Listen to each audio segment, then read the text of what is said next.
네, 안녕하세요. 엘친마당의 양사장입니다. 자, 원래는 다른 주제가 있었습니다. 오늘 영상이. 근데 이제 제가 보통 자기 전에 엘친마당을 찍어놓고 뭐 시간이 남으면 편집까지 하고 잤는데 자기 전에 기사가 하나 나와서 그거에 대해서 오늘 아침에 소개를 하면 되겠다 해서 새벽 지금 1시 20분이거든요. 그때 이제 또 저는 내일 또 출근을 해야 되는데 또 열심히 영상을 하나 찍어 올리도록 하겠습니다.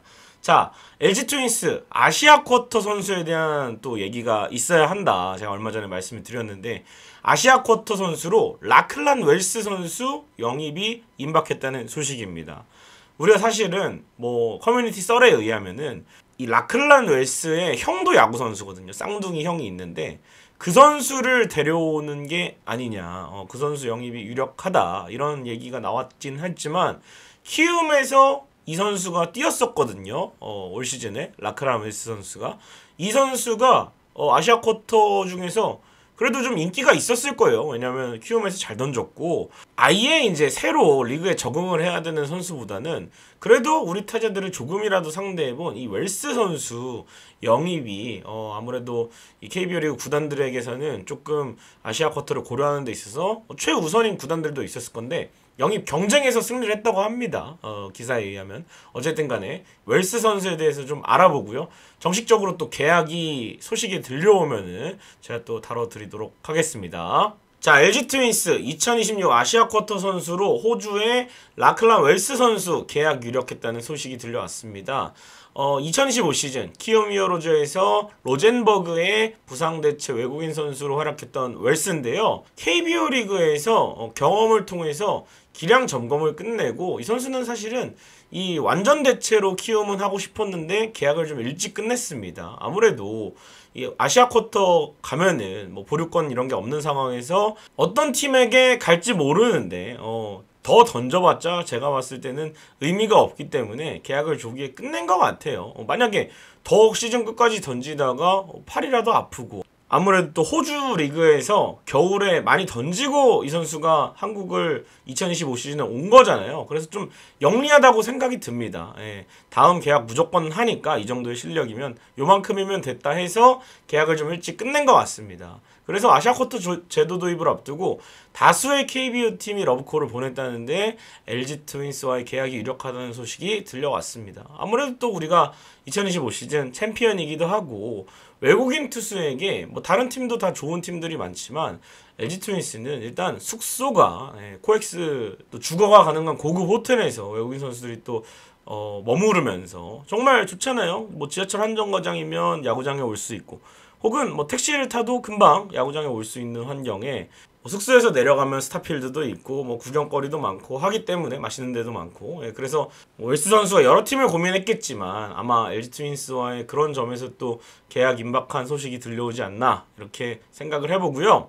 이 선수가 아시아 쿼터 선수로 적합한 이유는 일단은 아시아 쿼터 시장을 좀 보셔야 됩니다. 아마 선수 대부분이 호주, 대만, 일본 선수로 채워질 예정인데 대만 선수는 사실 한국행 가능성이 좀 희박합니다. 보통 대만의 뭐 유망주들이나 혹은 뭐 기량을 조금 발휘하는 선수들은 그냥 자국 리그에 있거나 유망주들은 대만 쪽에서 마이너리그나 혹은 일본 리그로 보내는 게 흐름이거든요. 그래서 한국에서 물론 한국 1군 리그를 경험하는 것도 좋지만 아무래도 야구 쪽으로 좀 발전을 하려면 퓨처스에 가더라도 일본 야구를 좀 배우고 미국 야구를 배우는 그쪽으로 대만 선수들을 많이 보내고 있다고 저는 알고 있습니다. 그래서 대만 선수도 조금 어렵고 일본 선수 같은 경우에는 사실 뭐 일본도 유망주가 그냥 자기 구단에서 관리하에서 키우면 되지 굳이 NPB에서 결국 뛰어야 되는데 한국 와서 오면은 뭐 거의 한 100이닝 넘게 던져야 되는데 만약에 그러다 육성이 좀 잘못되기라도 하면 일본 구단 보내기가 쉽지가 않죠. 우리가 막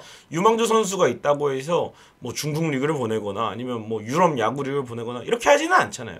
그런 것처럼 뭐 다른 리그에서 뭐 수준이 좀 낮은 리그로 유망주를 파견하는 거는 일본은 하지 않고 있습니다. 차라리 본인이 좀 본인 팀에서 키우는 게 낫죠. 그래서 일본 선수를 찾아보려면 독립리그, 흔히 말하는 뭐 사회인 리그, 보통 이제 일본 선수들은 직장에서 근무를 하고 이제 실업 야구처럼 이렇게 사회인 리그가 우리보다 훨씬 수준이 높고 거기서 또 대표팀도 나오고 하니까 그런 데서 이제 활동을 하는 선수들을 찾거나, 그리고 또 그마저도 생업이 있기 때문에 오기가 좀 쉽지가 않습니다. 예, 그래서 일본 같은 경우에는 진짜 독립리그에서 투소문을 해서 찾거나, 아니면은 사생활 문제로 이 일본 팀에서 방출당한 선수를 좀 알아봐야, 그쪽으로 하는 것보다는 역시 호주가 안정적이죠. 예, 호주 국적의 선수들은 또 영어를 쓰기 때문에 다른 외국인 선수들이랑 또 융화도 좀 잘 될 것이고, 또 통역도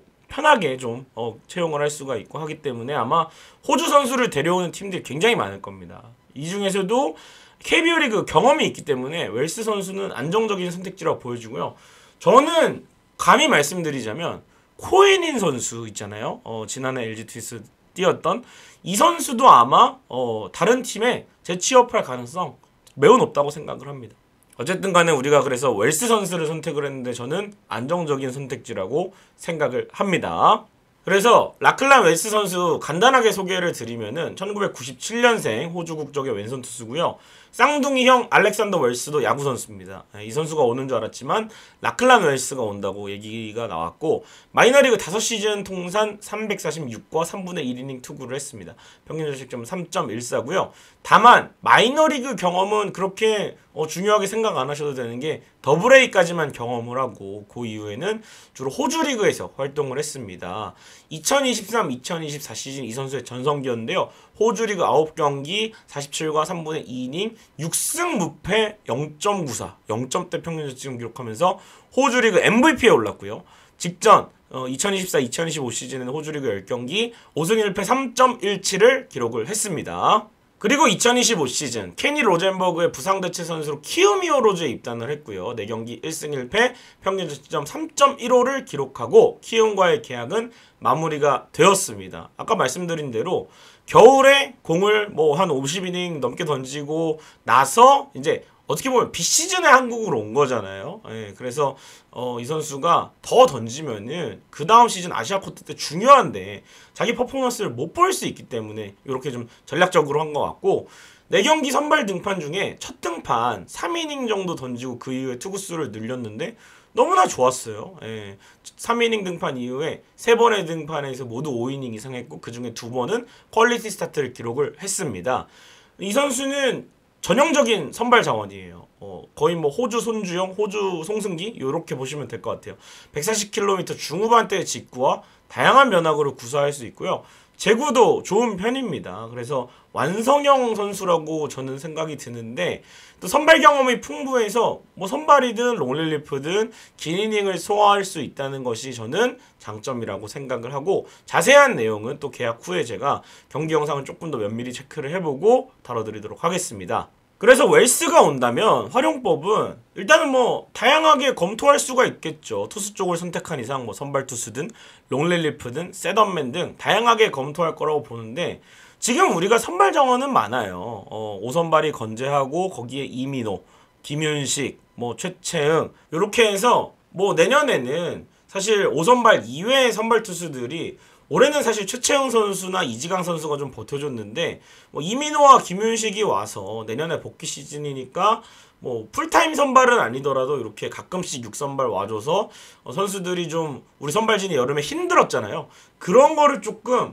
보완을 해주는 역할만 해도 좋다고 보는데, 여기에 웰스 선수가 그 역할을 해준다면은 올 시즌에 WBC가 있고 아시안게임이 있습니다. 물론 어떤 선수가 나갈지 모르지만 일단 WBC에는 손주영 선수가 나갈 게 유력하고, 아시안게임은 제가 봤을 때는 송승기 선수 상무 다녀와서 군복무랑 관련이 없습니다만 그래도 연령대가 좀 젊은 쪽의 선발 자원 중에는 상위권을 달리고 있어서 차출될 가능성이 있거든요.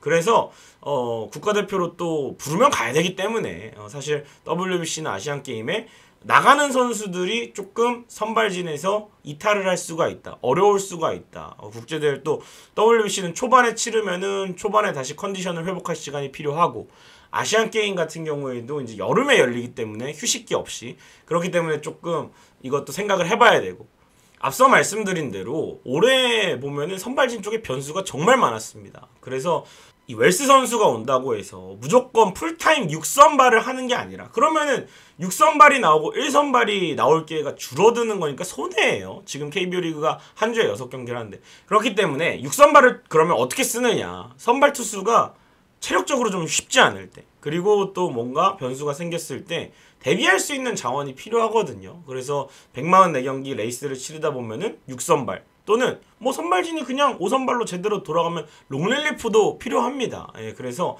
이 웰스가 길게 던질 수 있는 자원으로서 좀 해준다면 사실 김윤식 선수도 내년 4월에 오고 이민호 선수도 조금 퓨처스에서 던져봐야 되고 아직 실전 투구를 들어가지 않았기 때문에 그런 또 초반에 빌드업 기간이 필요하거든요.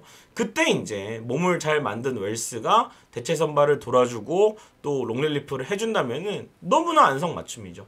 사실 뭐 선발진이 초반에 괜찮다 하면은 불펜 뭐 셋업맨 쪽으로 갈 수도 있어요. 그렇다면은 구속이 지금 뭐 140대 중후반을 평균 구속을 기록하고 있는데 전력 투구로 하면 또 150 나오고 막 이런 거 아니겠습니까? 예, 그런 것처럼 구속이 더 올랐을 때 평균적으로 140대 후반의 공을 계속 던질 수 있는 유형의 선수라서 저는 웰스 선수 오면은 정말 기대가 됩니다. 아시아 쿼터 중에서는 최상위 자원이라고 생각을 합니다. 자, 그래서 오늘은 라클란 웰스 계약이 유력하다는 소식 전해드리면서 오피셜이 언제 날지 모르겠지만 또 공식적인 영입 소식이 들려오면 제가 또 업로드를 해서 이 선수에 대해서 상세하게 말씀을 드리도록 하겠습니다. 과연 일처리 잘하는 LG 트윈스 프론트 이번에도 아시아 쿼터 1호 계약을 만들어낼 수 있을지 지켜보시기 바랍니다. 구독, 좋아요, 알림 설정 부탁드립니다. 여러분 고맙습니다.